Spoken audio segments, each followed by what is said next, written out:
Hi guys, welcome back to A Page in the Chapter, or welcome if you are new here. My name is Paige. I like to read a lot of books and then talk about them here on this channel with you guys. And I thought today we would talk through my July reading plans.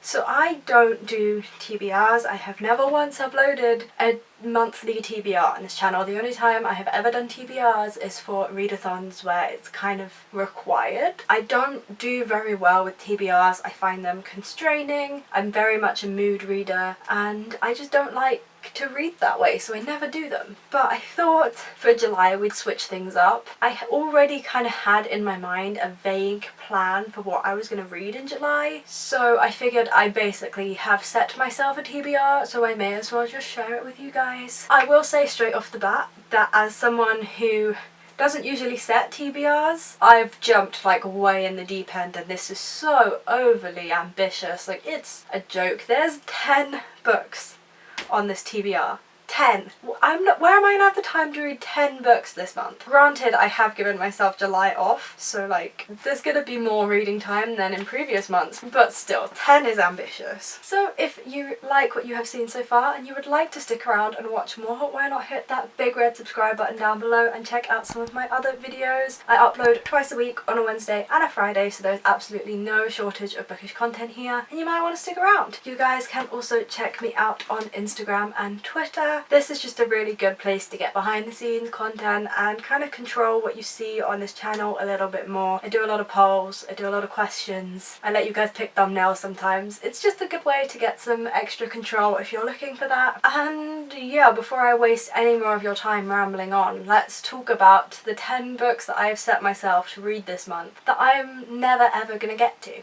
So when I am recording this, it is the 6th of July and I have already read 3 books this month, so we're off to an okay start. 3 books in the first week or so of July, not too bad. But the very first book that was top of my TBR for this month and I just jumped straight into was Billy and Me by Giovanna Fletcher. This was top of my TBR because this is the book club pick for the Books and Me book club that Rachel is running. If you guys haven't heard of this book club, there is still more than enough time to go pick up this book, join the Discord, subscribe to Rachel, check out the book club, it is good fun. So this was very much top of my list so I could make sure that I had this read in time for the live show. I made copious amounts of notes, so even though I read this right at the beginning of the month, hopefully I will still remember everything by the time the live show comes around. And then the second book on my TBR, again, I have already read. I was kind of holding off on this book. I was hoping we would have a heat wave, I would get to read this in some sun, but it is the 6th of July and it is still pouring down with rain every day and I'm still getting notifications from my driving app that heavy rain is expected in my area, so it's not looking like I was going to get to read this in the sun, so I just read it, and that was Second Chance Summer by Morgan Matson. If you guys are new here then you may not know that I absolutely adore Morgan Matson books. This was the very last one that I had to read, so I've now read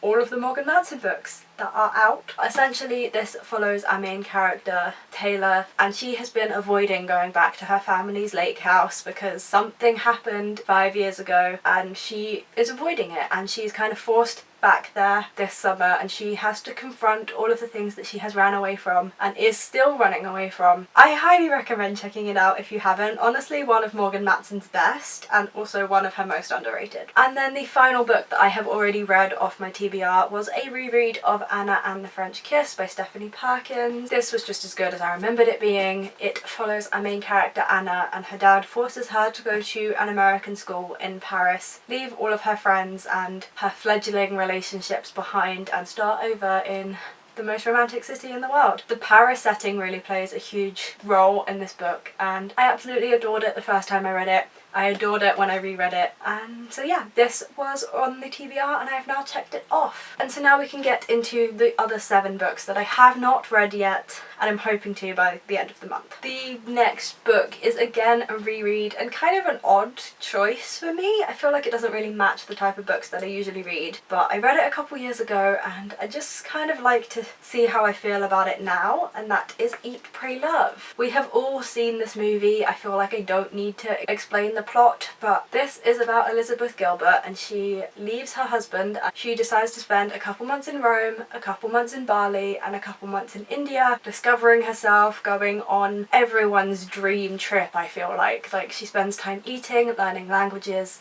learning religions, finding love, as is in the title. And I love this movie. I remember thinking decent things about this book. I think I remember it being kind of slow, but I'd like to reread it now I'm a little bit older, and hopefully I'm about to embark on my gap year if borders open. The next book on this list is Solitaire by Alice Oseman. I think this book might be the first book on this TBR that I take off if I think that I'm not really making the progress that I should be. I think this will be the very last book that I read this month, and the reason for that is because this is not a light-hearted Alice Oseman book at all. The blurb doesn't really give much away, but I will read it for you. My name is Tori Spring. I like to sleep and I like to blog. Last year I had friends. Things were very different, I guess, but now that's all over. Now there's Solitaire and Michael Holden. I don't know what Solitaire are trying to do, and I don't care about Michael Holden. I really don't. And that's all that the back gives away. I was very ready to jump into this book instead of Second Chance Summer. I was going to read this one first, but then I read the content warning. This has content warnings for suicide, suicide attempts, suicidal ideation, self-harm, depression, eating disorders, and obsessive compulsive behaviour. And I just think this book is going to be quite dark and depressing, and Alice Oseman says at the beginning of this book that this is not really like Heartstopper. So I'm very nervous for this book, which is why I haven't read it yet. But I do want to, I just don't know if my mental health can really handle all of these content warnings. The next book that I would like to read in the month of July is again an odd choice for me. It's not a genre that I read a lot, but I'm trying to push the boat out, and that is The Girl in the Blue Coat by Monica Hesse. I don't really know anything about this book. It was recommended to me on Twitter, and I've just heard pretty good things about this book in the book community in general. I saw it was on sale on Book Depository, and I just put it in my basket, and I thought I would check it out. I believe this is a historical fiction set during the World War, set in Amsterdam, which is not usually a setting you see for World War books. I feel like, anyway. I don't really read them because I don't like war books, so I probably will not enjoy this, but I just thought that it would be good to try something new every once in a while. So this is about our main character, and she delivers black market goods to paying customers, and then one day someone asks her to find a girl for them. So that's all I know about this book. It does sound interesting. I'm just very unsure about the war setting. We'll have to see how much of a role the war plays in this book, and that will probably decide how much I like it. Then the next few books that I desperately want to get to this month are the first 3 at least Harry Potter books. So I have the Philosopher's Stone, the Chamber of Secrets, and the Prisoner of Azkaban here. The reason I would like to at least read the first 3 this month is because I think in August, if things open up, particularly in Scotland, I know they have slightly different COVID restrictions to us, but if things do open up, then I would very much like to go to Edinburgh this August. The only time I've ever been to Edinburgh was I stayed there when I was visiting St Andrews, the university, but I didn't really get to see much of Edinburgh because I was there to see St Andrews. So I would like to go back and actually be a tourist in Edinburgh, go book shopping, see things, see Harry Potter things,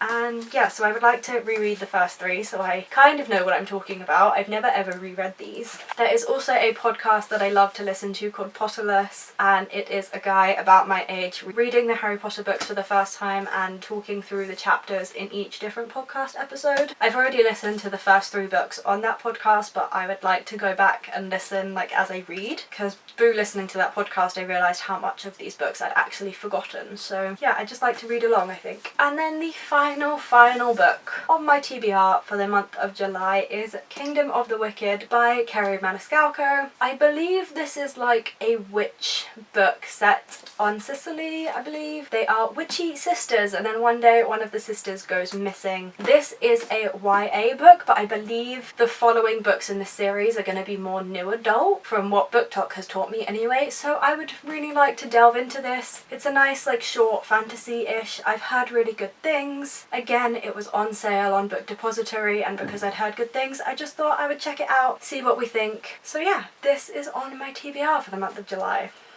And so here we have the 10 books on my TBR for the month of July. Technically only 7 because at the point of reading this I've already read 3. I do think this is very, very ambitious. I don't consistently read this many books in a month. It normally averages around 4 or 5. But as I said, I finished uni now. I've decided to take the month of July off from internships and looking for jobs and master's applications. So hopefully I will have a lot of time to read this month. I am motivated to read all of these, so yeah, I'm looking forward to it. I've got some very different books on this list that I don't normally read, so it should be fun. If you guys have read any of these books, if you could please leave your thoughts down below, that would be really helpful, especially for books like Solitaire and Girl in the Blue Coat that I'm very, very nervous to read. If you guys could like let me know about those, because Solitaire in particular, like, is it really depressing? Am I gonna go into a massive reading slump after I read that? Send help, please.